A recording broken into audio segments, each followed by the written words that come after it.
If you are living in the United States with a Nigerian passport, whether you are a student, a nurse, a tech worker, or a business owner, this isn't just a warning.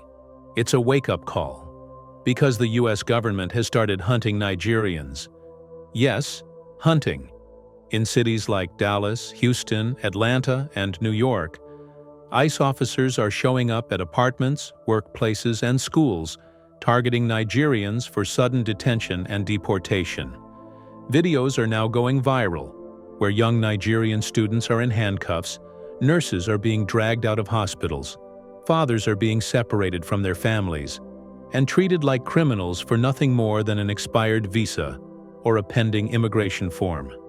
It's not a rumor. It's a purge. And this is just the beginning. Thousands more are on a list. Flights are being quietly arranged. No one's talking about it. So what's really happening behind the scenes? Why has the US started targeting Nigerians so aggressively? And why is no major news outlet covering this crackdown? Who gave the order? And who's next? In this video, let's break it down. In early January 2025, a quiet shift began taking place across cities in the United States. Unlike the loud, flashing siren immigration raids of previous administrations, this time it was methodical, quiet, and surgical. ICE officers, with coordinated precision, started targeting Nigerian nationals, not in mass roundups, but in individual removals that appeared almost bureaucratic. What stood out immediately was the profile of those detained. These weren't fugitives or known criminals.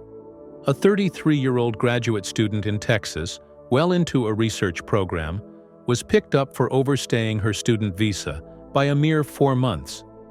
In Maryland, a mother of 2 was taken into custody during what started as a routine traffic stop.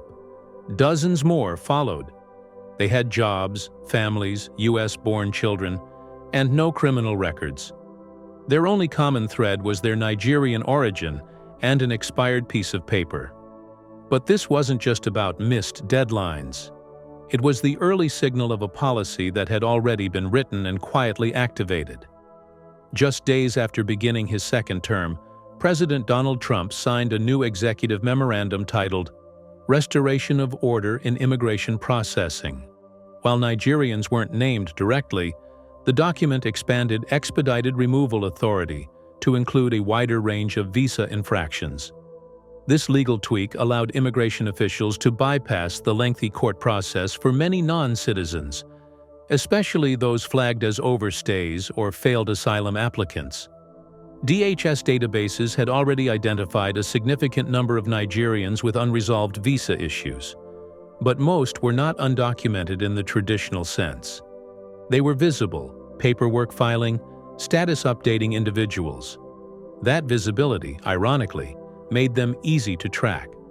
You see, unlike undocumented migrants, who deliberately disappear from systems, many Nigerians comply with legal requirements. They update addresses, check in regularly, and often seek extensions or new permits. This administrative footprint became a roadmap for ICE agents. But why Nigerians?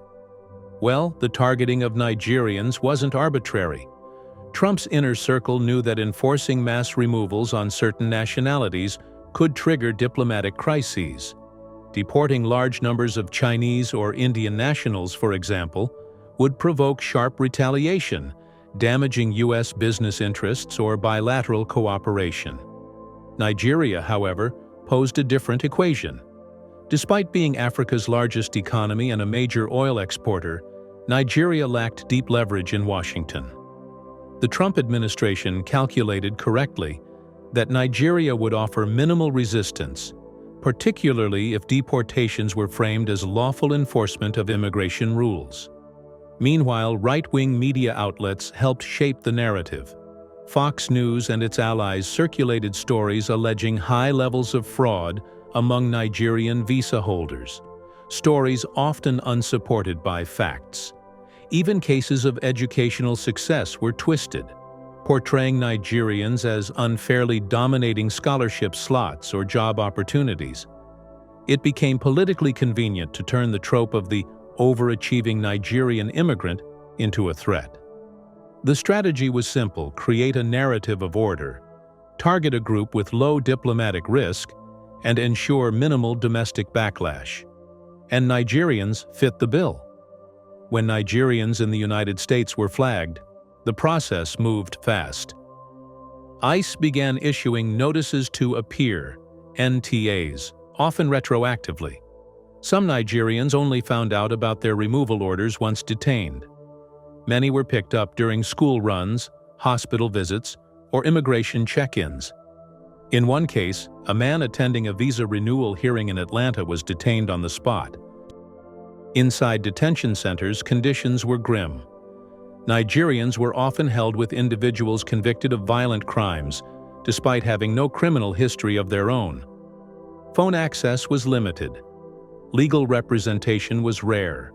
Deportation proceedings were rushed, with detainees often forced to defend their years-long life in the U.S. within minutes. Many had been appealing status changes or awaiting responses to asylum cases when suddenly their files were closed, and flights were scheduled. In private detention facilities, they were treated as numbers. The logistics became chillingly efficient. ICE coordinated charter flights with third-party contractors. From the moment of detention to the airport tarmac, detainees were rarely told what to expect. But they weren't criminals, yet they were treated like inmates. Before we continue further, tell us, are you enjoying the video? If yes, please like and share the video and subscribe to our channel to watch more videos on the latest news stories on geopolitics, economics, and current affairs impacting your lives. Back home in Nigeria, the arrival was disturbing. Most deportees arrived with little to no personal belongings. At Lagos's Murtala Muhammad International Airport, security personnel ushered them off planes in silence. A fingerprint scan, a customs form, and they were back, technically citizens, but effectively strangers. The Nigerian government, led by Foreign Minister Yusuf Tuggar, attempted damage control. He publicly stated that deportations had begun under the previous U.S. administration and that the government welcomed all returning Nigerians. But these gestures were diplomatic formality. On the ground, returnees were met with suspicion, not sympathy. In Nigerian society, deportation carries stigma. Families often interpret it as failure or criminal punishment. Some deportees had no housing, no local phone number, and no way to access bank funds from the U.S. A few were even assaulted by police under suspicion of returning from prison. Minister of State for Foreign Affairs Bianca Odumegwu Ojukwu revealed that over 200 Nigerians were currently detained in U.S. immigration centers, with 85 cleared for deportation. She called for the U.S. to ensure humane treatment, but also acknowledged the lack of reintegration resources for returnees. Community organizations were overwhelmed. Civil society groups, especially in Lagos and Port Harcourt, pleaded for funds, food, and support services. Meanwhile, anxiety grew among families still in the U.S., worried they might be next.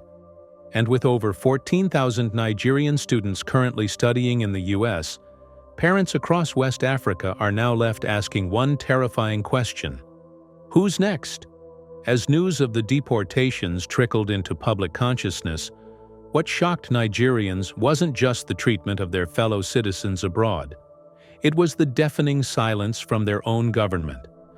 While videos circulated showing ICE officers handcuffing Nigerians at airports and work sites, Abuja's official response was a blank page. No statement, no protest, no outrage. But this was no accidental silence. It was a calculated one. Behind closed doors, Nigerian officials had already signed a bilateral repatriation framework with the United States. The goal? To streamline the deportation process by fast-tracking documentation, bypassing diplomatic red tape, and clearing the U.S. of any bottlenecks in return flights. There was no parliamentary debate, no press briefing, no input from civil society. just a quiet handshake across continents. But why would Nigeria comply so easily? Well, some in Abuja saw the deportees not as victims of geopolitical injustice, but as a potential asset. They believed returning citizens, many of whom had studied or worked in the U.S., could be reintegrated into the Nigerian economy and fill labor shortages in sectors like tech, healthcare, and logistics. But this assumption was naive. What they failed to grasp was that the deportees were not returning voluntarily. They had been detained, shackled, and discarded by a system that treated them like cargo. Most came back not with plans and capital, but with trauma, confusion, and rage. Their ties to Nigeria had long since frayed, and now they were being thrust back into a country they barely recognized, with no preparation and no safety net. And so, the silence became more than diplomatic cowardice. It became a strategic failure. But what happens to the deported? Well, stepping off the plane in Lagos or Abuja, deportees enter a vacuum. There is no structured re-entry program, no orientation, no psychologist waiting to help them process what they have endured. Instead, they are ushered through immigration, fingerprinted, questioned, and then left to fend for themselves. For some, this means staying with distant relatives, if they are lucky enough to still have any willing to help. For others, the options are far bleaker. In areas like Mushin in Lagos, Sabongari in Kano, or even outside the MMA airport, clusters of deportees sleep under bridges, crowd into cheap hostels, or drift between temporary shelters provided by overstretched NGOs. The stigma they face is crushing. In many communities, deportation is seen not as the outcome of immigration policy, but as a mark of failure, shame, or even criminality. Some families refuse to take them back. Others whisper behind their backs, reinforcing a sense of isolation and rejection. This emotional spiral quickly becomes an economic one. With no job history recognized by local employers, no official documentation of U.S. qualifications, and no financial resources, many deportees slide into poverty almost instantly. Some resort to petty crime, from phone theft, online fraud, or hustling on the streets. Others chase the illusion of a second chance, paying smugglers to ferry them northward through Niger, across Libya's dangerous deserts, and onto boats bound for Europe's southern shores. And thus, deportation doesn't solve migration. It mutates it. It forces people underground, pushing them toward even riskier, deadlier paths. It turns what could have been a structured repatriation into a revolving door of displacement and desperation. From a distance, these deportations might seem like just another immigration story, another policy, another border, another statistic. But they are not. This is a story of erasure, of how the world's most powerful country systematically removed thousands of people, quietly, methodically, and without apology. It's the story of how Black immigrants, especially Nigerians, became disposable in a system that sees them not as humans, but as data points in a political game. And it's the story of a home country that chose silence over sovereignty, that let its sons and daughters be bundled onto planes without protest, that signed away dignity for the illusion of diplomacy. Now, the question facing Nigeria isn't how these people were deported. It's what we do now that they are home. What do you think? Why are Nigerians being targeted first, before Mexicans, Guatemalans, or even undocumented Europeans? And how did the U.S. government identify so many Nigerians so quickly? Was there a data breach, or worse, a betrayal? In the comment section below, share your thoughts on why the Nigerian government is so quiet, while its citizens are being shackled and flown out by the hundreds. Do you want to watch more videos like this one? If yes, subscribe to our channel and press the bell icon next to it. We bring the latest news stories on geopolitics, economics, changing world order, and current affairs. Things you need to stay informed. Thanks for watching, and until the next video, stay tuned.